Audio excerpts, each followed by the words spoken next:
Did you know that guy? I didn't know. I just remember we were talking for like a while, and then that's it.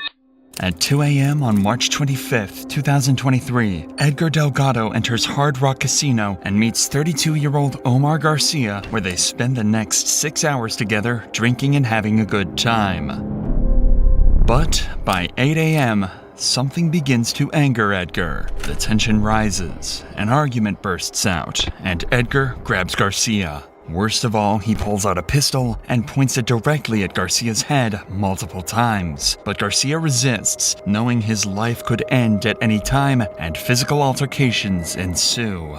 Then, for one last time, Edgar grabs Garcia by the neck and whispers something in his ear, to the extent that Garcia stops resisting. Desperately, Garcia tries to disengage, knowing that this fight is not worth his life. But Edgar sees his chance and pulls out his gun before Garcia even has a moment to react. And seconds later, a single gunshot rings throughout the Hard Rock Casino. Garcia had little to no chance of survival. He was shot directly in the temple, and every passing second meant a step closer to death. Soon after, panic erupted in the hotel. Employees and residents scrambled to get a hold of authorities as dozens of 911 calls began pouring in. Immediately, a team of 100 officers was put together from multiple police departments and sent to the Hard Rock Casino and Hotel. Okay, well, let's go. We gotta go to the south stairwell. Let's go, Code. 2 or 3, we're heading to the south stairwell now. South stairwell.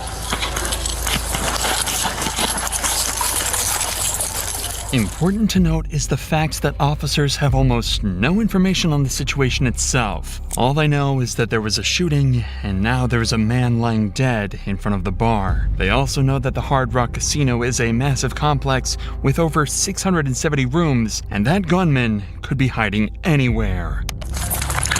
23, 201, and 203.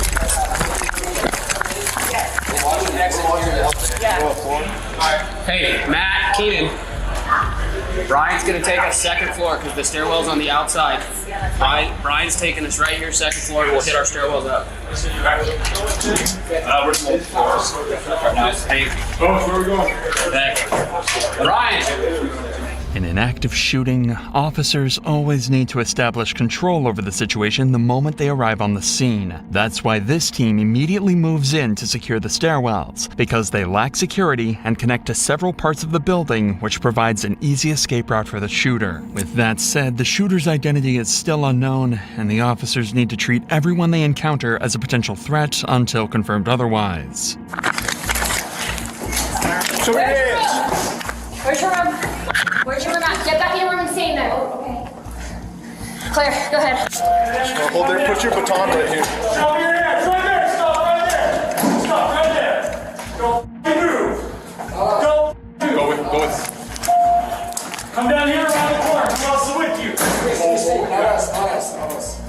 After quickly confirming that these are innocent civilians and not the shooter, officers can now move towards evacuating them. I think the elevator down. Right down. Grab that.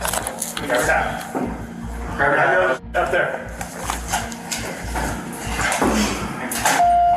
And you got 2 coming down. 2 coming down. Keep your hands up, fellas. All the way down. All the way down. All the way down. Hands up. Let's go, boys. Good job, sir. Thank you. What's going on? You're good. Keep going all the way down. Somebody. Following around. You're good. Go. Take a deep breath. We got guys on every floor, so call out something. While this team is clearing this part of the stairwells, another team on the casino floor works on securing the crime scene and providing life-saving assistance to the victim. We're good. No, I ended up with the victim. You guys had fun? Apparently, yeah, where the victim was. Yeah. You got one here, one along this column right here that you want to see, and then you got Although emergency services were quick to respond and Garcia was transported out quickly, it was far too late to save him. He was pronounced dead within minutes. Worst of all, the killer was still on the loose, and every second wasted meant that officers were further away from catching him and more innocent lives were in danger. That is why the team on the casino floor immediately starts gathering witness statements to try and figure out exactly what happened. The first was someone who was able to get a closer look at the crime scene immediately after Garcia was shot. Was that the only shell casing you found that was spent? No, the spent one's right here next to this. Here, hold on. right there, clear. That's the only spent one you saw? Yeah, so the word was that they were struggling. Yeah. I was just holding the arm down, and then I guess got spraying him. One shot. So one shot. That's Where'd he why I get? think the guy's still alive. Where was he hit? In the stomach? Oh, it was in the head. Yeah, that's brain matter. Oh, you're right. Yeah. The next witness was a girl that Omar was on a date with just hours before the murder. Hello. Were you with what happened? I don't know who is the man who's shot. Do you know? Can you tell me the name so I know if it's him or not? I don't know. Okay. I was with Omar. And is Omar the one that was shooting? I don't know. What happened was I came in here after my work with a man named Omar as a What did date. Omar look like? Hispanic, handsome. Did he have a beard? Incoming unit speed 272 in Ballet at Harbor. What's that? I just met him last week Okay, so you or don't 2 know if he weeks has ago. a beard? I just met him, but I know he's like close contact with a lot of people in town. Okay. I know that he's very important in town as a person. Okay. You know what I mean? Like Just everyone loves as a him. description though, does he have a beard? He has a beard. He's light skinned. He's Mexican. What was he wearing last night? What color shirt? I don't know the shirt, but he's wearing a hat, a backwards hat or black baseball hat. Okay. Even though this girl was praying that it wasn't who she thought, she does not know yet that it was in fact Omar who was shot and has even passed away. Although tragic, officers cannot spend any time on grievances. They have no clue what the killer looks like, what his escape plan is, and who he could possibly harm next. This is where they begin executing the last step of their response, chasing the shooter down, which begins with multiple SWAT teams initiating a wide search of the entire building, checking every hall and every corner.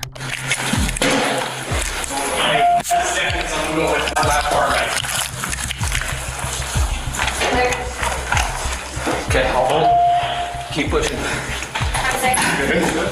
Take a deep breath, Ellis. Yep. Good job. 202, we will be on floor 9.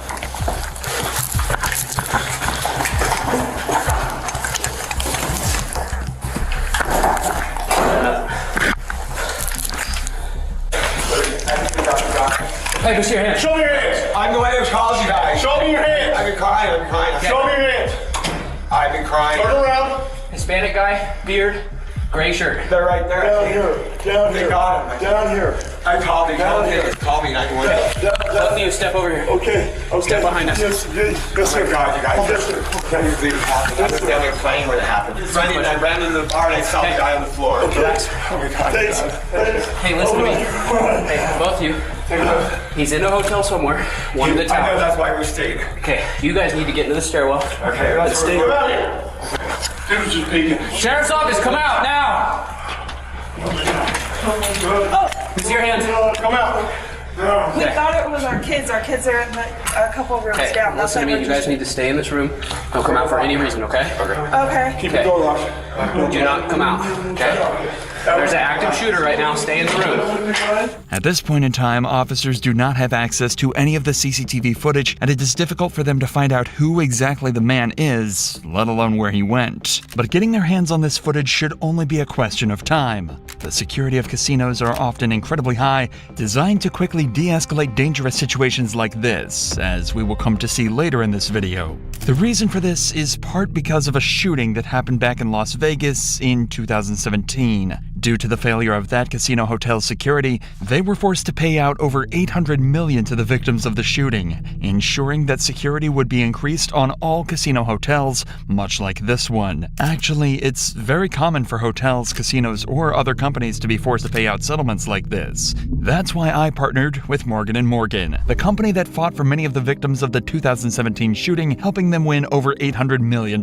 You're seriously hurt, your injury could be worth millions. With over 1,000 attorneys, Morgan & Morgan will fight to give you the best results. And unless you win, they do it all for free. In just the past few months, Morgan & Morgan has helped hundreds of people. One car crash victim in Florida won a verdict worth $12 million, and another in Philadelphia, $26 million.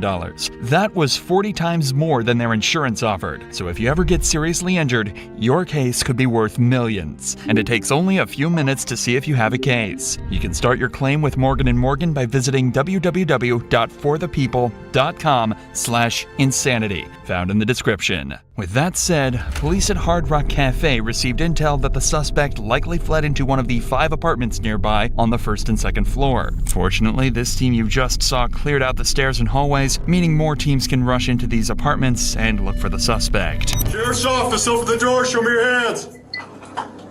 Keep your hands up. Hey, we had a shooting downstairs. We need to make sure who's in here and who's not, okay? Go ahead, step right here. Keep your hands up. Just you two? Yeah, good.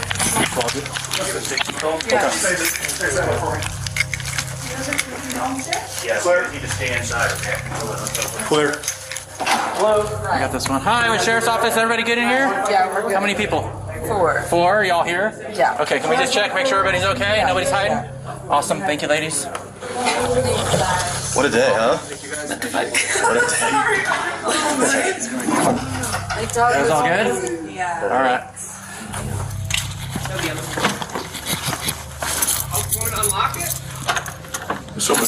Yeah. Unlock the door, open it slowly with your hands up. There you go. You no clothes on, of course. Let's come on. All right, so we just need to come on. Just coming out for a Over second. here, we'll get you some pants, okay? Anybody else in the room? Go step over here. Okay.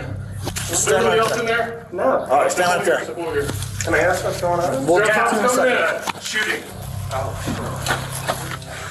Holy fuck, it's hot. Coming out. Clear, coming out. Am I okay to check out? Just go in the room and hang tight. Although the Fourth Amendment bars officers from warrantless searches under most circumstances, this scenario is an exception as it is classified as an exigent circumstance. Exigent circumstances exist in situations where people are in imminent danger, where evidence faces imminent destruction, or prior to a suspect's imminent escape, much like in this active shooting. But even with this privilege, officers need to pick up their pace, because only 2 of the 5 apartments on this floor have been searched, and the killer could be in any one of them. Sheriff's office. Let's open the door. Can we see your hands? Anyone else in there with you? No, just you? Okay. Is anybody hurting here? No. No? No. Okay, good. We got walk. Just go and stay in your room. Walk there. Oh, here. Hold on.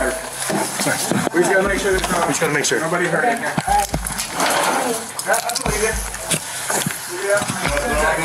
No, I don't. They're gonna shoot on the casino floor, Oh my God. Sorry. Thank you. Sheriff's office, open the door. Okay. Let me see your hands. Open the door, let me see your hands. Thank you, open the door. Holy shit. Who else is inside? My son. All right. Clear? We had a shooting incident at the hotel. I can make sure there's no suspects in there, okay? Keep your hands up. You guys all right? Yeah, we're fine. How many are in here? Just 2 of you? Just me and my son, yes, sir. Okay, everybody's accounted for? Yes, sir. Good? Quick, move it.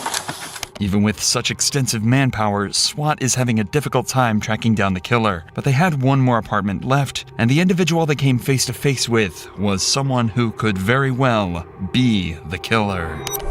Sir, open the door. What's up? Sheriff's office, open the door. finishing this way. Open the door. I'm gonna break the door down and come in. Okay? We have a shooting. We're checking for people, so please open the door.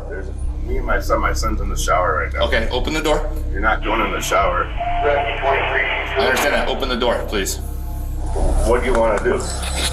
We're searching to make sure everyone is okay. Is that on? Okay. Yes. Did you just turn it on? Yes. Off or on? It's on. It's on. So I need you to open the door, sir. But if you're coming in with SWAT gear, like, I've been sleeping. I just Okay, woke up. my gun's down and it's holstered, okay? I just need you to open the door so I can talk to you here and I make sure everyone's okay that's inside the room, okay? We had an active shooter on the casino floor. Everyone's okay in here. Okay, I need you to open the door so we can make sure. Are you looking for somebody? Sir, I'm really trying not to make it difficult. I'm not trying to make it difficult. You are making it difficult. All I need is you to open the door. You're not going to break down that door. I'm not going to break down the door. I just need you to open this door. You're not going in there when he's naked in the shower. I'm not going in the shower. I just need you to open this door. Then why do you need to open this door? You're not telling me much. Do you have any reason to someone? We don't know. We had an active shooter on the floor, so we don't know. We're checking every single room, right? So far, out of all the casinos, out of every room gas that we've been to, you're the only one that's not opening the door. You have probable cause to come in here. Refusing to cooperate in an active shooter situation is one of the worst decisions this man could have taken. To make things worse, he mentions the presence of someone else in the apartment. This is why officers have to be incredibly careful in dealing with this situation, because for all they know, behind this door could be someone ready to shoot at them. I'll wait. If you want me to wait till your son gets out of the shower so I can talk to him. Thank you, sir. You're not coming in though and breaking down the door to go in the shower. I'm not going to break down the door to go into the shower, okay? It's my kid, he's in the shower, there's no reason for it. We've told you 4 times. We're just checking the room to make sure no one's in there with a gun. Just let him through. This guy's got a gun. Yeah, in case there's another guy in the room with one. Please put the gun down. It's down, sir, okay? It was pointed at me. It's not pointing Jesus down, Christ. okay? You have ID, sir. I do have ID, I don't. Okay. Who else, besides you and your son, who else is here? Nobody's here, as Okay. you see. Okay. Can I come in and look on the other side of that bed over there? Yes, you can come in and look. All right, thank you. Fortunately, the apartment seemed relatively safe for officers to enter, but the suspect's behavior causes them to think that he might have been in contact with the shooter and need to interview both him and his son. And you're the only 2 that are in the room. We are the only 2 that are in the room. I'm gonna wait right here. Can you ask your son to maybe just off the shower, put on a towel, and stick his head out so I can verify he's okay? Yeah. Okay. How you doing, sir? Good. Good. I'm Sergeant Stork with the Sheriff's Office. Sorry for the rude awakening. We had an active shooter on the casino floor, so we're going room to room, making sure everyone's okay, no one was shot. There's no one that's tried to come in, get in your room. Okay? Obviously, just you and Just father, us 2. right? Have you apprehended the suspect? That I do not know yet. Am I So, okay no. to leave or not? So we're asking people to shelter in place right now. We're pretty close to being done, so I say give about a half hour, call down to the front desk and ask if it's okay to come on out. A shelter-in-place is an emergency protocol deployed to protect citizens in case of an emergency. By staying put in safe places like their apartments, any threats are deterred from being able to harm individuals. For now, though, this man showed no proof of being affiliated with the shooting, so officers decide to move on. But even with the 5 apartments searched, there was no sign of the killer. The only option officers had left was to begin searching even more rooms on the higher floors, but this would cost them precious time that they did not have. This is why they turned to the hotel's CCTV footage in hopes of getting a lead on who the man is and, most importantly, where he ran off to. I'm gonna go upstairs. I'm taking her upstairs to look at the camera. Fortunately, this proves to be a big breakthrough in the case, as officers soon find footage of the man running off from the crime scene. Officers had finally had an image of what the suspect looked like, and it was soon sent to every single team in the hotel. And not even minutes later, officers get a lead, a man in the lobby who matches the image exactly. Hey, come here! Hey, hands up! Put your hands up! Get on your knees! Get on your knees! Down! Get on your knees! You 2, get the out of the way! You, out! Up against the wall! Up against the wall! Up against the wall! Turn around against the wall! You got him? Hey. Where are you coming from? My hotel room. What? What room? Yeah. I don't know. Go! Hey! Get the out of here! Cover down, look at this.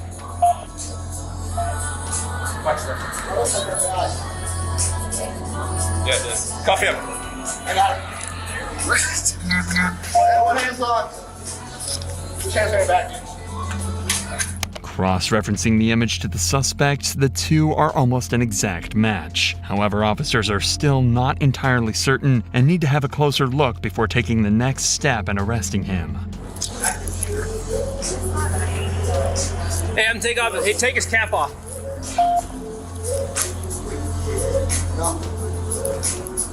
Do you have any tattoos, buddy? Yeah, where are your tattoos at? Behind my arm, my thigh, Take off his screw his jacket down. Should check your tattoos. Check out the side.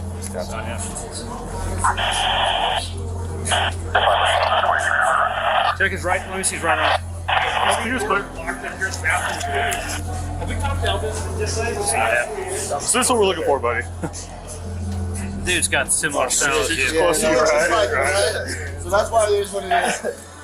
Unfortunately, this turned out to be a dead end. This was not the man that the officers were looking for, and the frustration clearly began to grow. Were you out in the casino floor before you came down?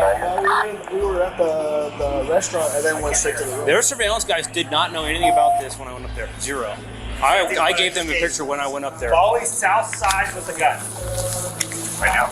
That's the last thing they are. That was 10-15 ago. Yeah. There's nobody at the rinks up, FY. Okay. Let's get you out of here.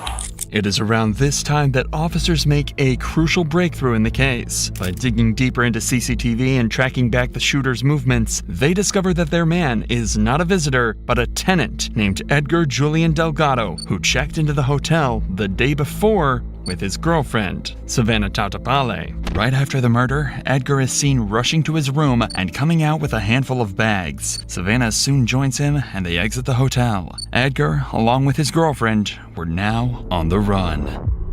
Despite the fast response from police, Edgar was able to escape because no one had a description of the suspect yet. And as we would later see, he even had a close call with an officer before he escaped. Immediately after finding out Edgar had escaped, all roads and highways in the state were placed under heavy monitoring. They were not going to let a murderer escape. And while they waited for Edgar to fall into their hands, they began interviewing hotel employees to understand the motives behind this murder, starting with a security guard who was present at the time of the murder, Robert Bells. And as he and I were finishing the cigarettes, we heard a loud boom, like a shot. Within 10 seconds, the dispatcher, who was Santos Nunez, said someone has been shot at Center Bar. And he relayed that information over the radio? He relayed that information over the radio. I heard the information. Okay. I stepped into the center hallway and proceeded down towards the Center Bar when I saw a rather large man, about 6 foot, 6'1", walking in my direction. Okay. My thought was, this is the guy who just shot someone at the bar, because he seemed a little agitated walking. So I immediately turned around. I stayed far away enough till he exited to the left going towards security podium. That's when I walked out. I'd overheard earlier the traffic that a gunshot, somebody had been shot at the bar. And that's when I walked over and I saw a man laying there in a pool of blood at the bar. From what Robert says, the killing itself was quite a big scene at the Center Bar. Yet the response was so slow that Edgar was not only given the time to escape, but pack his belongings before doing so. To make matters worse, Edgar actually walked in front of the security podium, the point at which the entirety of the casino's security cameras were managed by guards. Security likely decided that pursuing an armed suspect, especially one responsible for a shooting, was not a wise decision to make, and rather opted to keep tabs on his whereabouts. Regardless, it is unfortunate that Edgar was given enough time to escape comfortably. At this point, officers move on to the next employee, Noble, who gives more insight into what the two were talking about before Edgar pulled the gun. Were you able to hear what kind of conversations they were having, what they were talking about? Not exactly. I wasn't really processing. It was still kind of early for me as kind of background noise to me, but okay. They were, Now, well, as they're being loud, was it a loud argument? Were they just being loud, laughing, joking? It seemed more like just kind of tough buddy stuff, I guess. More joking, I would think. In what way would you describe that, the tough buddy stuff? Comments like each they other? did mention they were starting it like, oh, joking, like I could kick your ass. No, no, you can't, type thing. Okay. And that's when, they started just scruffling up a little bit there. Do you remember who told who initiated that type of conversation? No, I can say for sure. Friendly banter turning into a murder is something highly unusual. There is a crucial piece of the puzzle that detectives are missing out on, and the only person who can give it to them is Edgar himself. But in order to catch him, officers have to be patient, They already know what his car looks like from the CCTV footage, and checkpoints have been set up on all roads leading to the Hard Rock Casino. This meant that it was only a matter of time before Edgar fell into their hands. And sure enough, hours later, Edgar's vehicle would approach one of these checkpoints near Highway 50. There was no escaping anymore, and officers could finally get the answers they've been so desperately searching for. Turn around for me, Edgar. No, towards me, man. Edgar, my name is Steve Schultz. Yep. It's nice to meet you. What's your last name, Edgar? Delgado Gallardo. Delgado? Gallardo. Gallardo? Gallardo is my maiden name, so I don't go by it too much. So you go by Edgar? Delgado. Delgado. Yeah. Got it. Edgar, I'm going to want to talk to you back here in the town of Southlake. Okay? That's fine. So the sheriff's department here in California is going to bring you back so that we might be able to talk to you. I don't have my glasses, so I can't really see. Where are your glasses? I have no idea. They might be in my girlfriend's car. That's your girlfriend's car? Yeah. Savannah. What's her name? Savannah. Savannah. I understand. Okay, so I'd like to meet with you. I'm just going to have my partner take a couple of photographs of you. Where did Kruger? He is in Nevada or California? I am a Nevada detective. So I'm from the state of Nevada where the casinos are. Yeah.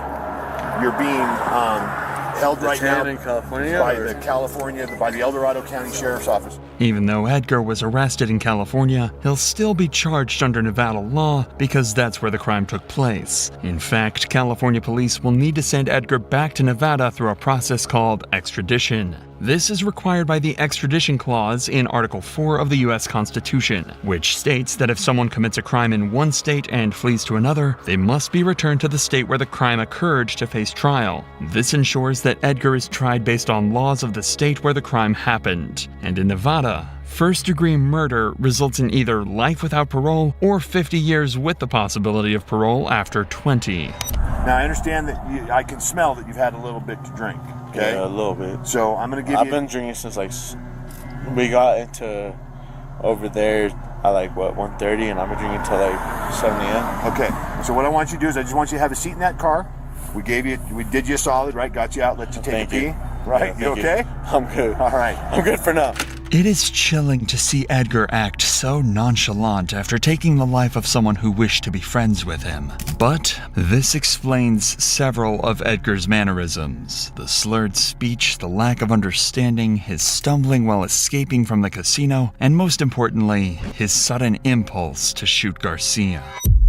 Although aggression to this extent stems from an individual's personal decisions, alcohol can often act as a catalyst. According to the NIH and WHO, alcohol is the most commonly associated drug with aggression compared to others that affect body function. This means that Garcia was murdered at the whims of a twisted drunkard, and Edgar needs to give them answers. But before an interview proceeds with him, detectives decide to interrogate his girlfriend, Savannah, in order to understand Edgar as a person, possibly giving them invaluable evidence to charge him with murder.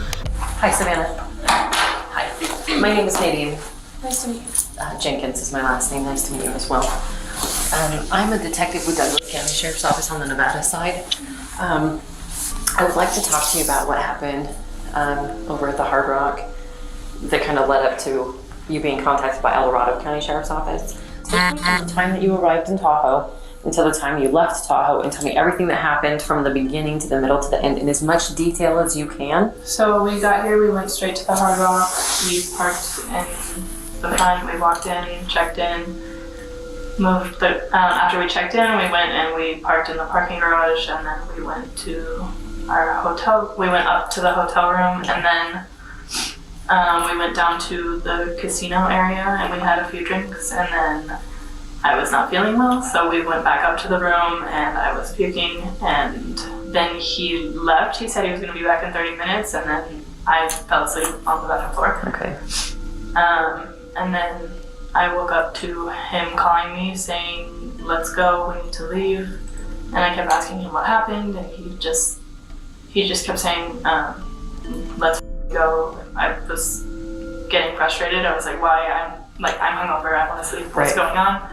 And he just kept saying over and over, "Let's go, let's go, let's go." And I assumed that he had been gambling and he lost money and he was mad.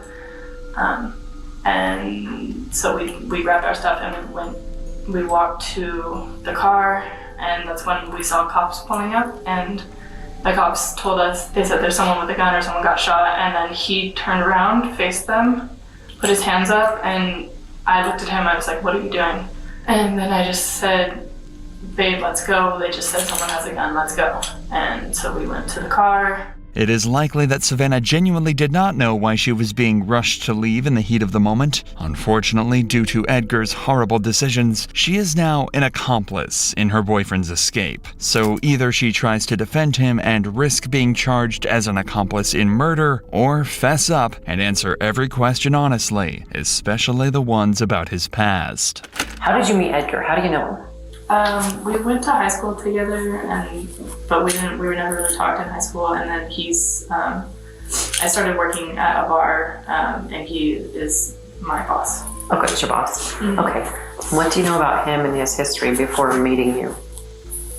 Nothing. Okay, don't really know anything. I just know that we went to school together. Okay. Do you know anything about Edgar, his life, things he may or may not have done in between when you knew him in high school and then when you knew him as your boss at the Red Room? Oh. Okay, have you guys had, some couples don't really have the, this is my history talk, some do. We have not. You have not had that talk? No. Okay. For now, the detective believes that Savannah isn't comfortable enough to reveal details and decides to take an alternative approach. By explaining the trouble she's in and mounting some pressure, there is a chance that crucial information can be squeezed out of her. You have to understand that when you know somebody has done something illegal or have a suspicion of it, or they are giving you that hint, and then if you help them escape, that's a crime. So by driving him away from the scene, you put yourself in a really bad spot. Okay, help me help you, right? I need to know everything. I'm gonna be blunt with you. He shot that guy. I have a video of it. I watched it with my own eyes. Okay, because you got yourself wrapped up into a mess. So let's go back. He calls you at some point. Take me from the time he called you, and please, Savannah, be as detailed as you can about what he said to you, because I can see him calling you on the surveillance video. I can see him on the phone. So what did he say to you? He said, grab the bags, let's go. And he just kept repeating that over and over. Just grab the bags, let's go, let's go, let's go. Okay, so then he gets up to the room. Be super specific. What is everything that happened from the time he walked into that room until the time you guys walked out of the room? Tell me everything. He just said, let's go, we need to go. And I kept asking him why and what's going on, and he seemed upset. But he just kept saying, let's go, we need to go. Okay. He also said, he said, we need to go to Mexico. We need to go to Mexico. That's what he Okay, so he said, we need to go to Mexico. Okay. The time that he walked into the room, all right, so you guys get your stuff together. Boom. He says, we need to go to Mexico, keeps telling you, we gotta fucking go. You guys leave. You walk out to the parking structure and you're contacted by the police. I heard you say that the police approached and he put his hands up and turned. And you started to tell me what he said to you, and then you stopped. Because I don't really remember exactly what he said. I don't need verbatim. Give me the gist of what it was that he said to you. I really don't. I had just woken up. Everything was a blur. Okay. I genuinely don't remember. Don't remember? Okay. Yeah. So I'm picturing it in my head because I wasn't there, but I don't want to get it wrong. So when you say, can you give me a demonstration of what he did when the police approached? What did he do body language wise? What did he do? Well, I'm pretty sure he dropped his hat on the ground and he just put his hands up. What does his backpack look like? I think it's a Jordan backpack. It's black. The only other things in the car were my bag, which is green, and he had another black duffel bag. The bag that Savannah mentions contains several of Edgar's items, including the weapon he used to kill Garcia. Can you see the black? Okay, barrels towards me. Barrels. And then it looks like the mag and the gun are separate. Slide is open. Okay. And there's a magazine with it. Okay. So let's watch for trace evidence or anything on the barrel or anything like that. Hold on, I'll do it. It's a 26. So it's a Glock 26? Yep. This information is what the detective uses to not only make sure that Savannah is telling the truth, but to find out whether this murder was premeditated or not. Do you know Edgar to carry a firearm on a regular basis? Did you know he was carrying a firearm? I knew that he had it with him. Okay. I didn't know that he had it when we were like in the casino. Okay, so you were not aware of that. No. Does he generally carry it on his person when you guys go out? No. I guess I'm trying to wrap my mind around, sometimes people, like, for me, for instance, law enforcement, I carry it everywhere I go, nature of the job, right? Some people only carry it sometimes if they feel like there might be a problem, or they feel threatened, or it's a bad environment, or something like that. And other people carry it all the time, just in case, right? I know for a fact he doesn't have it on him all the time. Okay, so he doesn't have it on him all the time. Do you have any idea what would have prompted him to carry it today? No. When he came back to the room, did you see the gun in his possession? No. I saw it when we were leaving the hotel room, about to go to the car. And where did you see it at? I think he put it in his, like, box. I don't know if it's like a gun case or what it is. Okay. So I'm sorry, say that for me one more time. You saw it when you were leaving the room? And yeah, from the room to the car. Okay, so he stopped and he put it in a box of some sort? I think it's his gun case. Under normal circumstances, it would not have been odd for Edgar to carry a weapon. This is because he worked as a security guard in Santa Cruz, and due to the nature of his job, one would expect him to be safety-oriented. If this were the case, detectives likely would not think that the murder was premeditated. However, the reality was that carrying a weapon was unlike him, as his girlfriend testifies. If anything, this has dug an even deeper grave for Edgar, since there are grounds to charge him with first-degree murder. But Edgar somehow makes the situation even worse for himself with the interview he gives one of the officers who arrests him. This would also be where we finally see Edgar's mental state during and after the murder. It's important for you to be able to tell your side of the story about what happened back there, and I want to listen to it. And I didn't necessarily want to do it here in the back of a police car, but since you mentioned that you have a gun and that it's in the car, I think it's important that we have the conversation. So but none of that is like, why don't you hold accountable to me because you didn't tell me that before, But all I gotta tell you is like, why don't you tell me your side of this? How did this happen? In the long run, and she knows too, like, I know she's been wanting to do it for a while. She's been wanting to become like a police officer, Okay. So we're okay talking? Yes? You're willing to talk to me? A little bit. Okay, a little bit. And like I said, anytime you want, Edgar. If I don't want to talk to you, that's it. You can say anytime during this conversation. You can say, "Hey, Steve." Like I've had family members that are gay members, and like I know the way it is. I get it in the streets. So I understand that you've had a life, right?